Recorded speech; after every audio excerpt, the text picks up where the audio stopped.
tarde. Boa tarde. Olha aí quem chegou, acabou a mamata. O Jornal da Cultura, primeira edição, começa agora. Você vai ver os seguintes destaques. Em vários estados faltam vacinas que compõem o calendário de imunização infantil. O Ministério da Saúde culpa laboratórios.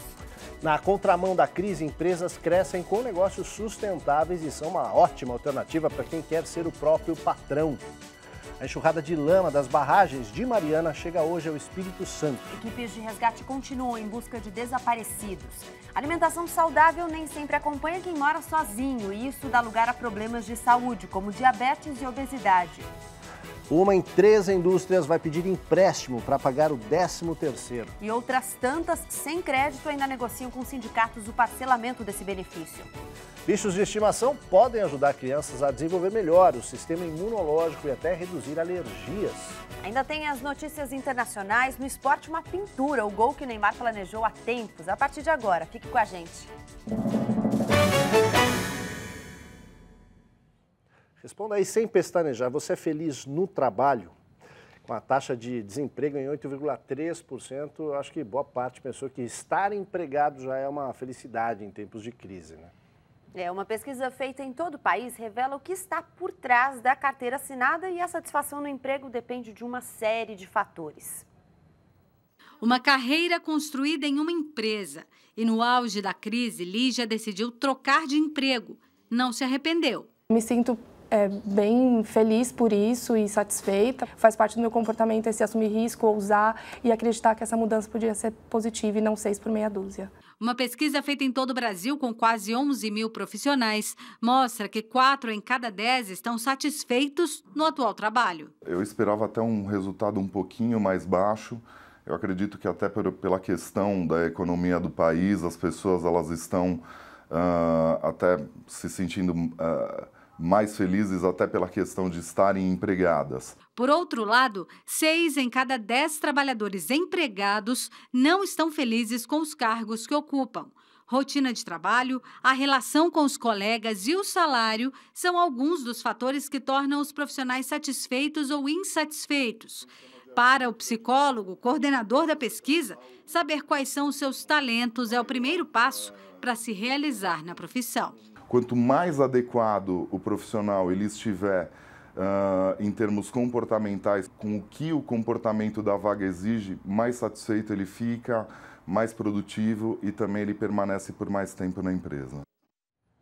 Isso aí, a gente continua falando de emprego, agora quem procura emprego. Tem Semana do Trabalho, Emprego e Renda da Prefeitura no Vale do Anhangabaú, região central aqui de São Paulo. É para lá que a gente vai conversar com a repórter Laís Duarte, que dá as dicas para a gente, principalmente para quem precisa desse emprego, como fazer para conseguir uma vaga. Boa tarde, Laís.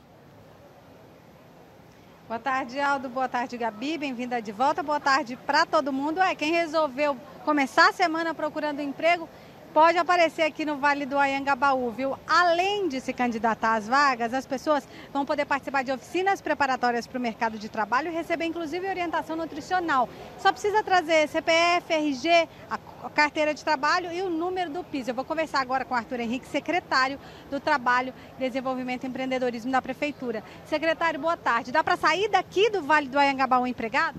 Com certeza, nós temos mais de 40 empresas oferecendo quase 7 mil vagas de emprego nas mais variadas modalidades, atendimento especial à pessoa com deficiência, aos imigrantes, mas também dá para sair do Vale do Anhangabaú com a sua microempresa formalizada ou com a economia solidária, com o cooperativismo, com as cooperativas constituídas. Crédito, todos esses serviços estão integrados e articulados nessa segunda semana, que é a Semana de Trabalho, Emprego e Renda, não só emprego formal, mas também todos os produtos da economia solidária, da agricultura familiar, cursos profissionalizantes, tudo isso vai estar sendo oferecido ao longo dessa semana aqui no Vale do Anhangabaú. Ok, secretário, muito obrigada pela participação. As vans, as unidades móveis do Centro de Apoio ao Trabalho, também já estão aqui a postos fazendo atendimento, tudo isso das 8 da manhã até as 6 da tarde, até sexta-feira, Aldo. Muito bem, boa dica aí para começar a semana. Obrigado, Laís. Agora, dor de cabeça na cidade de São Paulo, viu? Tem manifestação de caminhoneiros. O Comando Nacional dos Transportes, um grupo independente dos sindicatos da categoria, convocou para hoje uma greve, paralisações em todo o país. Já pelo menos 5 estados têm interrupções parciais das estradas. Aqui em São Paulo tem uma dessas, a gente vai conversar agora com a repórter Adriana Cimino, que acompanha aí esse movimento na Marginal do Tietê. É isso, Adriana? Boa tarde. É isso sim, Aldo. Uma boa tarde para você, boa tarde para todo mundo. A gente fala da Ponte da Casa Verde, que foi o ponto que foi totalmente interditado aqui na Marginal do Rio Tietê há cerca de meia hora. Agora, os caminhoneiros se concentraram nas duas faixas da direita da pista expressa, no sentido da rodovia Ayrton Senna, e o trânsito está muito congestionado por toda a extensão da Marginal do Rio Tietê. Não há informações sobre o destino desses manifestantes e nem de quantos veículos participam deste protesto. Entre as reivindicações desses manifestantes estão o aumento do valor do frete, a diminuição dos impostos e do preço dos combustíveis, pedidos que já foram feitos no início do ano. A novidade é o pedido da renúncia da presidente Dilma Rousseff. Sindicatos, Confederação Nacional dos Transportes Autônomos e União Nacional dos Caminhoneiros não concordam com essa manifestação e nem de uma possível greve que pode vir em decorrência deste protesto. As manifestações começaram no início da manhã, aqui em São Paulo, na rodovia dos Bandeirantes, mas também houve interdições em rodovias do Espírito Santo, Minas Gerais, Santa Catarina, Rio Grande do Sul, também do Paraná e do Rio Grande do Norte. A recomendação para quem está assistindo ao Jornal da Cultura primeira edição é evitar a qualquer custo a Marginal do Rio Tietê no sentido da Zona Leste, porque o trânsito está complicadíssimo, Aldo. Obrigado, Adriana, pela informação. Você viu aí, então, atualizando, são 7 os estados que já têm esse tipo de manifestação. Mudar de assunto, o aperto de final de ano não alcança só os consumidores, viu? As indústrias, você que está aí esperando seu 13º para pagar dívidas, pois é, as indústrias estão com dificuldades para pagar o 13º dos empregados. Uma pesquisa feita em São Paulo mostrou que um número recorde de indústrias vai pegar dinheiro emprestado em bancos para pagar o 13º, mas não é só isso, né? E tem outras com dificuldade para obter crédito na praça, estão procurando os sindicatos dos trabalhadores para negociar um atraso nesse pagamento. Tá fácil para ninguém, né? Pois é, não tá fácil para ninguém. O percentual de famílias endividadas no Brasil cresceu esse ano. Com a renda consumida pela inflação, os brasileiros, principalmente os de baixa renda, têm recorrido aos empréstimos para quitar as dívidas. Quando a esposa de Robério perdeu o emprego, ele buscou mais um emprego. Mesmo assim, está difícil fechar as contas. Estou cortando, atrasando outros, porque não dá para pagar tudo. Marleide também faz esse esforço para não perder o controle do orçamento. Parece que a gente trabalha, recebe, paga tudo e fica sem nada, não sei o que está acontecendo. Uma pesquisa mostrou que o percentual de famílias endividadas aumentou do ano passado para cá. A participação das dívidas com o cartão de crédito no total subiu de 74,7% em outubro de 2014 para mais de 78% no mesmo mês deste ano. O relatório divulgado pelo Banco Central apresentou dados preocupantes quanto ao perfil dos maiores tomadores de crédito do país. São pessoas de baixa renda que ganham até 3 salários mínimos. Mais de 70% dos rendimentos dessa faixa da população são destinados ao pagamento de empréstimos e dívidas no cartão. O crédito imobiliário responde pela maior fatia, 23% da renda. Em seguida, aparece o cartão de crédito. A ideia é tentar renegociar a dívida. Para o futuro, a ideia é tentar escapar desse juro de 10%, esse juro do cheque especial e juro do cartão de crédito. Escapar a todo custo, viu, gente? Olha, quase a metade dos brasileiros se preocupa com o meio ambiente na hora de comprar algum produto. A gente já está levando isso em conta na hora de decidir. E esse mercado de empresas sustentáveis tem ganhado adeptos e está dando um bom retorno para quem investe. A pior seca dos últimos 50 anos motivou a abertura da empresa de Tami. Esse reservatório armazena 100 litros d'água em um espaço no chão de 12 por 55 centímetros. Fácil de acomodar em apartamentos pequenos. A água pode vir da mangueira da máquina de lavar roupas, da lavagem das verduras. Em 5 meses, o produto já é distribuído em 40 revendas de 15 cidades. Os clientes ficam satisfeitos, tanto com o produto, mas principalmente com o fato deles estarem fazendo investimento numa coisa que é boa para o mundo. Além de economia, práticas sustentáveis têm atraído o consumidor. De acordo com uma pesquisa, 39% dos brasileiros preferem empresas que não agridem o meio ambiente. A pesquisa também mostra que o brasileiro associa compras a benefícios emocionais. E o produto adquirido nem precisa ser um bem material. A empresa de Cirilli, por exemplo, faz oficinas de educação alimentar. E uma das ferramentas de ensino que mais faz sucesso é a horta urbana. Ele conta que colocar a mão na terra e ver o alimento crescer melhoram a relação que as pessoas têm com a comida. E fazem com que elas percebam que é possível ter uma alimentação saudável gastando pouco. Fator crucial para a prosperidade do negócio sustentável de Cirilli. Pouquíssimas pessoas têm oportunidade hoje de se envolver com práticas em hortas. Colocar a mão na terra não tem nada mais prazeroso, então é uma oportunidade de fazer algo diferente na porta de casa ou na porta do trabalho. Falar em negócios sustentáveis, olha só esse. Tênis que antes iam para o lixo, dão oportunidade, levam hábitos saudáveis para centenas de pessoas Brasil afora. E isso tudo aconteceu depois da ideia de um homem. Maratona de Nova York, nos Estados Unidos. Mais de 50 mil pessoas, ou seja, mais de 100 mil pés. E os tênis que todos estão usando vão para o lixo em 4, 5 meses. Vendo cenas assim, esse professor de engenharia decidiu realizar um estudo sobre a vida útil desses tênis e os danos dessa pilha de descarte ao meio ambiente. A partir daí, começou um projeto de recuperação e reutilização desse material, desenvolvido na Unicamp. Estatisticamente, a gente está tratando aí de 1,2 bilhão de tênis que estaria poluindo o meio ambiente. E por que não trazê-los? A gente estuda ele, vê, em 40 segundos eu consigo determinar se o sistema de amortecimento está bom ou não.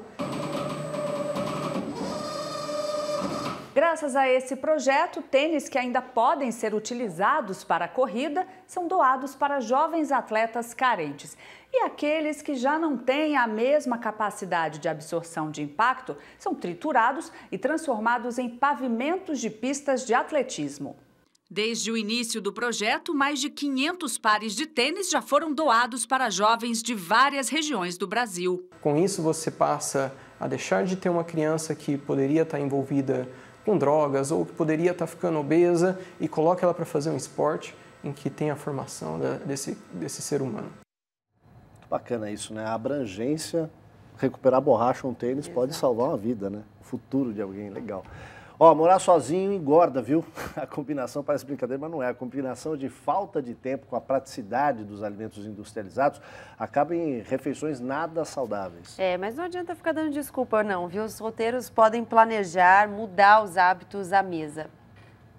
Nos armários e na geladeira do Vitor, é difícil achar alguma coisa saudável.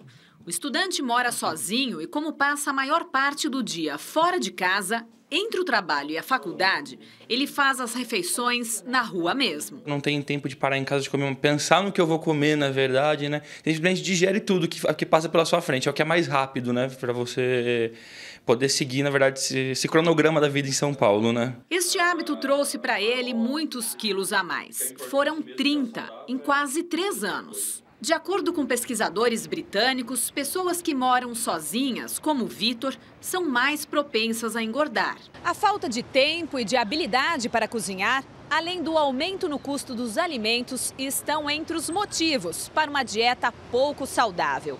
E o problema, segundo o estudo, é mais recorrente entre os homens do que entre as mulheres solteiras. Mas mesmo com o tempo curto, esta nutricionista explica que é possível melhorar a alimentação. A ideia seria comprar alimentos pré-higienizados, mas sem um teor alto de sódio, ou mesmo deixar em casa peças de proteínas magras, como filé de frango ou filé de peixe, já temperadinho, que aí a pessoa chega em casa e só prepara.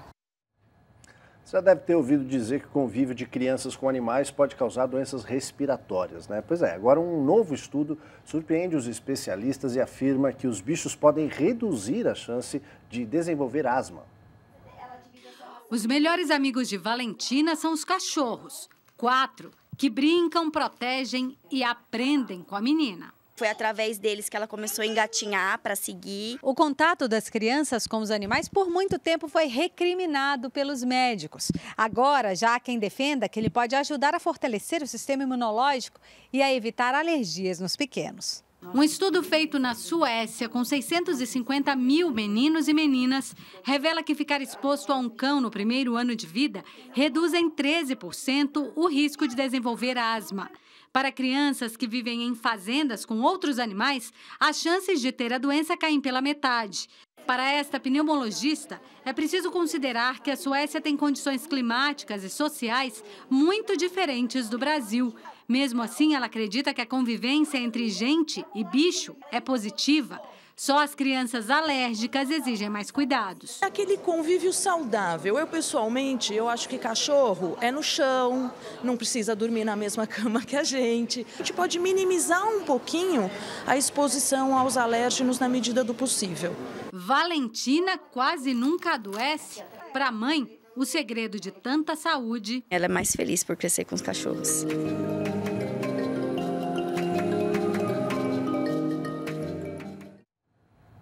Vamos às notícias nacionais. Faltam vacinas para crianças em postos de saúde de vários estados do país. E uma outra notícia, a lama das barragens que se romperam em Mariana, Minas Gerais, deve chegar hoje ao Espírito Santo e 3 cidades capixabas estão em alerta. Veja aí. Imagens de celular feitas por trabalhadores da mineradora Samarco mostram o momento em que uma das 3 barragens se rompeu em Mariana. Dezenas de bombeiros continuam o trabalho de busca dos 25 desaparecidos que podem estar embaixo do mar de lama. Entre eles, há crianças e até um bebê. Este vilarejo tinha 188 casas. Todas foram destruídas, assim como a escola e outros locais públicos. Levada pelas águas do Rio Doce, a corrente de lama deve chegar hoje ao Espírito Santo. As cidades de Baixo Guandu, Colatina e Linhares estão em alerta. A captação de água será interrompida quando a lama com os detritos de mineração chegar. As aulas já foram suspensas em diversas escolas. Depois de passar pelas 3 cidades, a corrente de lama chegará ao mar no litoral de Linhares. Acidente entre ônibus e motocicleta deixa muitos passageiros feridos em São Paulo. Depois de bater na moto, o motorista do ônibus perdeu o controle e o coletivo bateu contra a mureta de uma avenida no bairro de Socorro, zona sul de São Paulo. Além do motociclista, cerca de 15 passageiros do ônibus se feriram. Alguns foram atendidos no local em uma pequena praça. Outros tiveram que ser levados para hospitais da região. Pelo menos 4 vacinas infantis do calendário obrigatório de imunização estão em falta em postos de saúde em vários estados do país. O Ministério da Saúde diz que os pais devem trocar as vacinas que estão em falta por outras. Segundo o Ministério, a falta de vacinas se deve à queda na produção dos laboratórios no Brasil e no exterior. Idosos que fizeram cirurgia de catarata pelo SUS vão receber óculos de graça em São Paulo. A medida faz parte de um novo programa de atendimento oftalmológico lançado hoje no estado.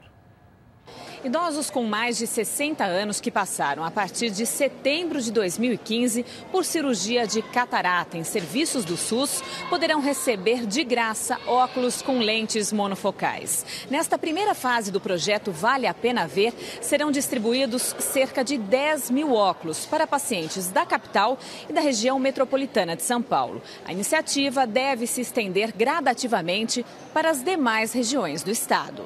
As pessoas com mais de 60 anos de idade, em torno de 20% tem problema de catarata. Tem a sua visão diminuída, podendo chegar até a cegueira. Então, o que nós estamos fazendo? Nós estamos fazendo, além da cirurgia, dando também o óculos, porque normalmente você opera o paciente, tira o cristalino que está opaco, coloca uma lente e depois precisa ter um óculos geralmente para ler de perto. E às vezes o paciente acabava não tendo condição de ter o óculos. A seguir, 11 mil russos são retirados do Egito e aumentam os indícios de bomba no avião que caiu há uma semana. Mas o gol planejado há tempos por Neymar agora saiu. E que golaço! A gente volta já.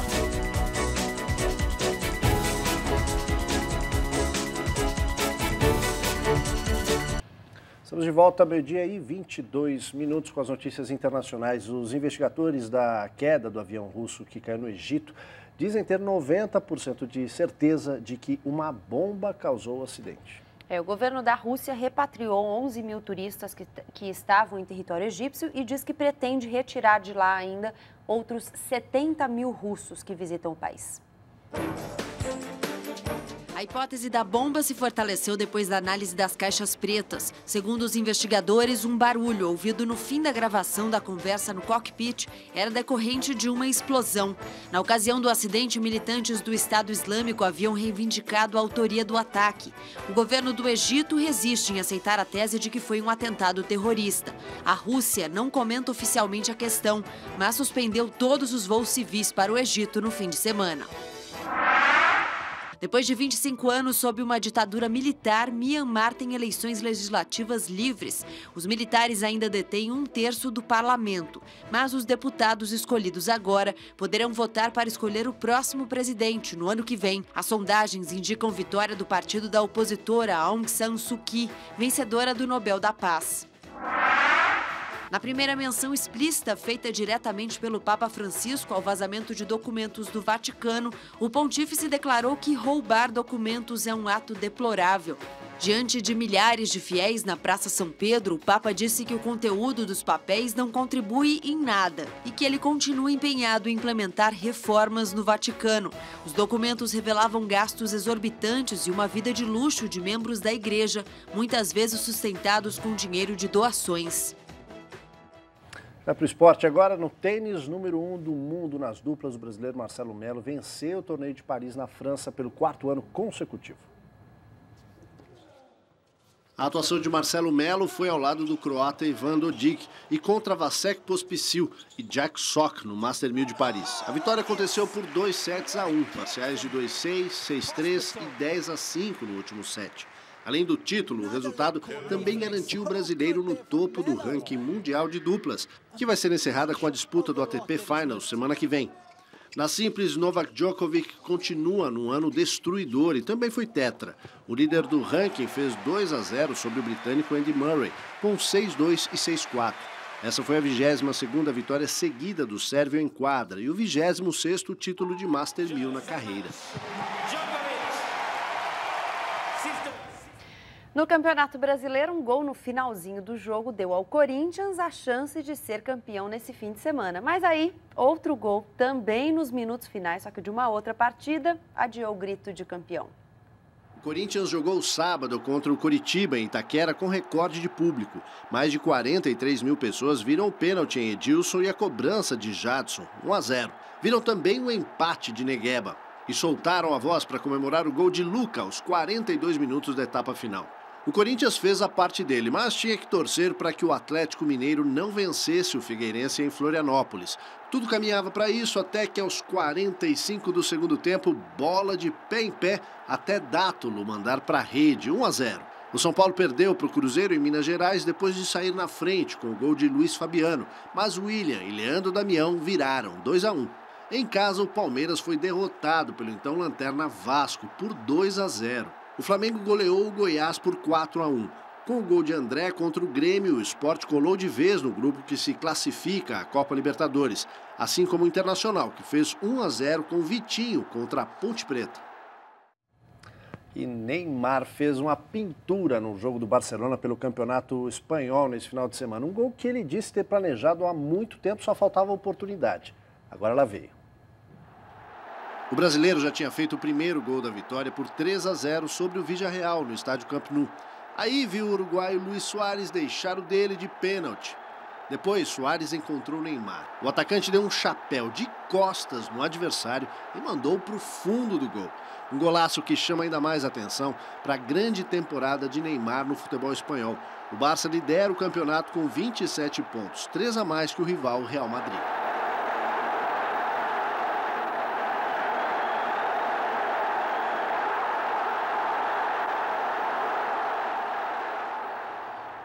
Impressionante, hein? É uma vez na vida, né? Sem o Messi, ele tá jogando muito. Né? Tem espaço. Né? Vamos lá, gente. O Jornal da Cultura, primeira edição, fica por aqui. Você quer saber mais sobre o Brasil e o mundo?